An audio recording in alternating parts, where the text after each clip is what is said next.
संविधान की जो प्रस्तावना है, मूल रूप से भारत के संविधान की प्रस्तावना 85 शब्दों से निर्मित थी। कितने शब्द थे भारत के संविधान की प्रस्तावना में? 85 शब्द।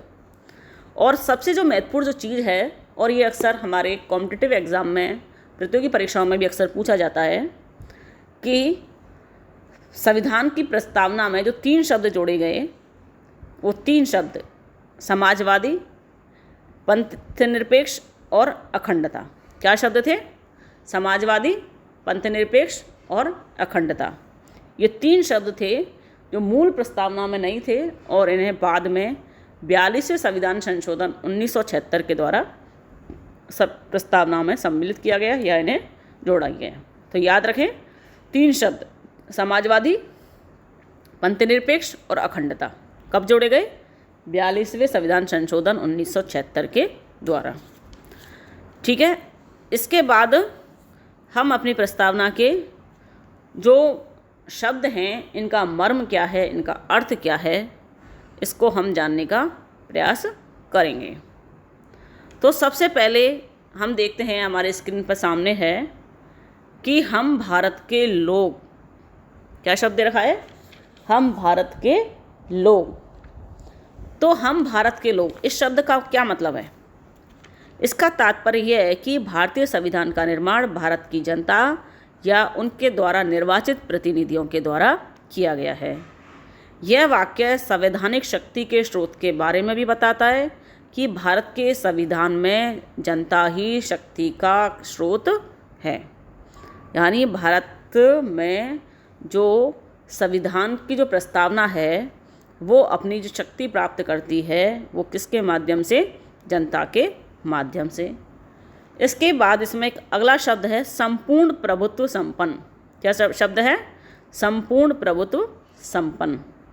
इसका तात्पर्य यह है कि भारत आंतरिक व बाह्य दृष्टि से किसी भी विदेशी सत्ता के अधीन नहीं है। यह संप्रभुता भारतीय जनता में निहित है और यह भारतीय विदेश नीति और हमारी जो भारत की विदेश नीति है, वो पूर्ण रूप से स्वतंत्र है। ये हमारा क्या है? संपूर्ण प्रभुत्व संपन्न का तात्पर्य है कि भारत आंतरिक दृष्टि से और बाह्य दृष्टि से किसी के भी अधीन नहीं है। आंतरिक दृष्टि से वो अपने निर्णय लेने में सर्वोच्च है और बाह्य दृष्टि से वो किसी भी विदेशी सत्ता के अधीन नहीं है और वो स्वतंत्र है। इसके बाद हम अगला जो शब्द पढ़ते हैं, इसमें देख रहे हैं आप सामने स्क्रीन पर, समाजवादी। क्या शब्द है? समाजवाद। जैसे अभी आपको मैंने बताया था कि ये 42वें संविधान संशोधन 1976 के द्वारा ये संविधान की प्रस्तावना में जोड़ा गया। तो समाजवाद जो शब्द है, इसका क्या तात्पर्य है? समाजवाद का तात्पर्य है कि देश के संसाधनों का सामूहिक हित में प्रयोग, देश के संसाधनों का सामूहिक हित में प्रयोग हो, धन के केंद्रीकरण पर रोक, धन के केंद्रीकरण पर रोक। भारतीय संविधान में समाजवाद, विशेषकर हमने लोकतांत्रिक समाजवाद की स्थापना के लिए हमारे जो नीति निर्देशक जो तत्व हैं, जिसे हम आगे बाद में पढ़ेंगे, इसमें भी इसकी व्यवस्था की गई है। और हम इसके उदाहरण के रूप में भी देख सकते हैं कि किस तरह से हमने समाजवाद को प्राप्त करने के लिए क्या क्या हमने प्रयास किए, जैसे योजना आयोग, पंचवर्षीय योजनाओं के माध्यम से भूमि सुधार कार्यक्रम। ये हमारे समाजवादी लक्ष्यों को प्राप्त करने के लिए कुछ कार्यक्रम क्रियान्वित हमने किए।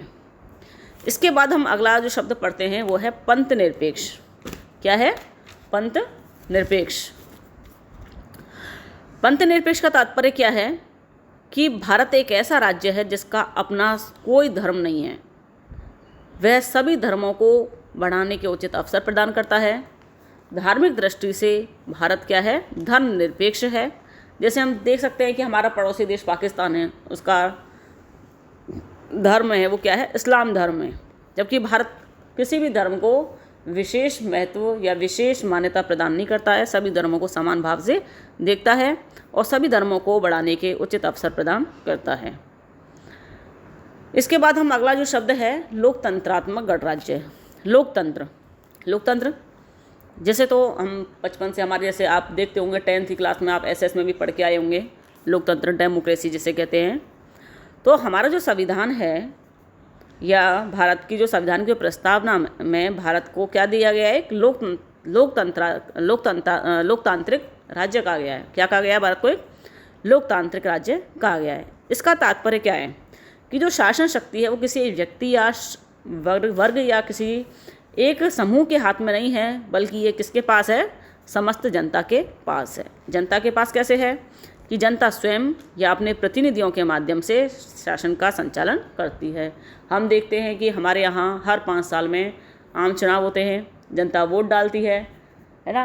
तो इस तरीके से जनता के पास वोट के माध्यम से क्या अधिकार है कि वो अपनी सरकार को स्वयं चुने। ठीक है। इसके बाद आप अगला शब्द देख सकते हैं, गणराज्य। क्या है? गणराज्य। गणराज्य का तात्पर्य क्या है? कि भारत का जो राज्य अध्यक्ष है, राज्य अध्यक्ष, जिसे हम राष्ट्र अध्यक्ष भी कह सकते हैं और जिसे हम किस नाम से जानते हैं? राष्ट्रपति के नाम से। ये निर्वाचित होंगे, ना कि कोई वंशानुगत या पैतृक आधार पर, मतलब कि इनका जो चुनाव होगा ये निर्वाचित होंगे। जो राज्याध्यक्ष है या राष्ट्रपति है, ब्रिटेन या जापान की तरह ये पैतृक या वंशानुगत नहीं होंगे। इसका तात्पर्य क्या हुआ कि राष्ट्रपति, जैसे हमारे भारत में जो हमारा राज्याध्यक्ष हैं या राष्ट्राध्यक्ष हैं, वो कौन है? राष्ट्रपति। तो हम देखते हैं कि राष्ट्रपति का क्या होता है? चुनाव होता है। हर 5 साल में क्या होता है? चुनाव होता है और जनता के द्वारा चुना जाता है। लेकिन इसकी जो प्रक्रिया है, जनता डायरेक्ट चुनाव में, इलेक्शन में भागीदारी नहीं करती है, प्रत्यक्ष रूप से नहीं चुनती है, बल्कि वो कैसे चुनती है? अप्रत्यक्ष रूप से। अप्रत्यक्ष रूप से कैसे? कि राष्ट्रपति के चुनाव में कौन वोट डालता है? संसद और राज्य विधानसभा के निर्वाचित सदस्य, और इन सदस्यों को कौन चुनता है? जनता। तो इस तरीके से जनता राष्ट्रपति के चुनाव में अप्रत्यक्ष रूप से भाग लेती है। तो गणराज्य का मतलब क्या हुआ कि भारत का जो राज्याध्यक्ष या राष्ट्रपति है वो निर्वाचित होंगे, ना कि वो वंशानुगत या पैतृक आधार पर। इसके बाद अगला शब्द हम देख सकते हैं, न्याय। और हमारे भारत के संविधान में 3 प्रकार के न्याय की चर्चा की गई है। 3 प्रकार के आप न्याय देख सकते हैं, सामाजिक, आर्थिक और राजनीतिक न्याय। सामाजिक न्याय का क्या तात्पर्य है? देखो, सामाजिक यानी समाज से संबंधित। आप देखिए, सामाजिक न्याय किसी व्यक्ति के साथ धर्म, जाति, लिंग, रंग आदि के आधार पर भेदभाव नहीं होने दिया जाएगा। ठीक है। सामाजिक न्याय का तात्पर्य है कि धर्म, जाति, लिंग आदि के आधार पर कोई भेदभाव नहीं हो। इसको हम डिटेल में आगे हम मौलिक अधिकार पढ़ेंगे, तब हम इसको और अच्छे से समझेंगे, समानता के अधिकार में। इसके बाद हम पढ़ते हैं आर्थिक न्याय शब्द जो दे रखा है। आर्थिक न्याय का तात्पर्य है कि सभी व्यक्तियों की जो न्यूनतम जो आवश्यकताएं हैं, यानी जो बेसिक नीड्स हैं, उनकी पूर्ति होनी चाहिए। और इसके लिए हमारे आगे जो हम पढ़ेंगे नीति निर्देशक तत्व पढ़ेंगे, उसमें जीविका का अधिकार पढ़ेंगे हम, समान कार्य के लिए समान वेतन। तो इनके माध्यम से आर्थिक न्याय प्रदान करने का प्रयास किया गया है।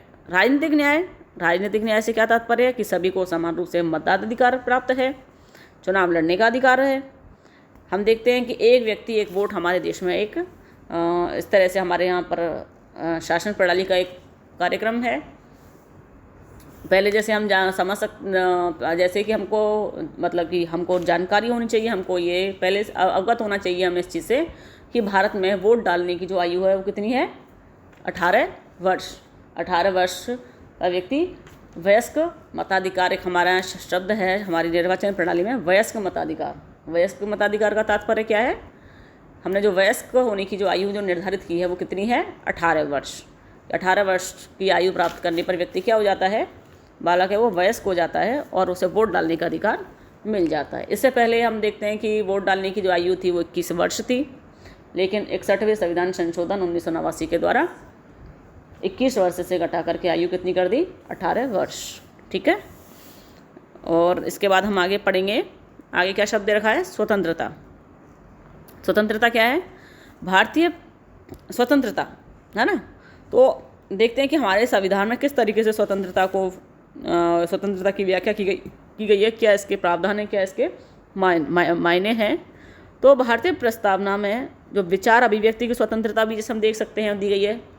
स्वतंत्रता में कौन कौन सी हमें स्वतंत्रता दी गई है? विचारों को अभिव्यक्त करने की, जैसे हम इसके लिए भारत के संविधान के अनुच्छेद 19 में देख सकते हैं विचारों को अभिव्यक्त करने की। विश्वास, धर्म, हम किसी भी धर्म को हम मान सकते हैं, उसका प्रचार प्रसार कर सकते हैं, अपना सकते हैं, इसके लिए हमें स्वतंत्रता है। पूजा पाठ, उपासना कर सकते हैं। उपासना का मतलब पूजा पाठ, किसी भी हम ईश्वर की पूजा करें। तो ये हमें स्वतंत्रता प्रदान की गई है। इसके बाद है प्रतिष्ठा और अवसर की समानता। क्या दिया है? अवसर की समानता, प्रतिष्ठा और अवसर की समानता। तो प्रतिष्ठा और अवसर की जो समानता उपलब्ध करने का जो लक्ष्य है वो हमारे मौलिक अधिकारों में प्रावधान किया गया है, और इसके लिए अनुच्छेद 16 में नागरिकों को अवसर की समानता का अधिकार प्रदान किया गया है। इसके बाद हम पढ़ते हैं कि व्यक्ति की गरिमा और राष्ट्र की एकता और अखंडता सुनिश्चित करने वाली बंधुता। तो ये जो शब्द हैं,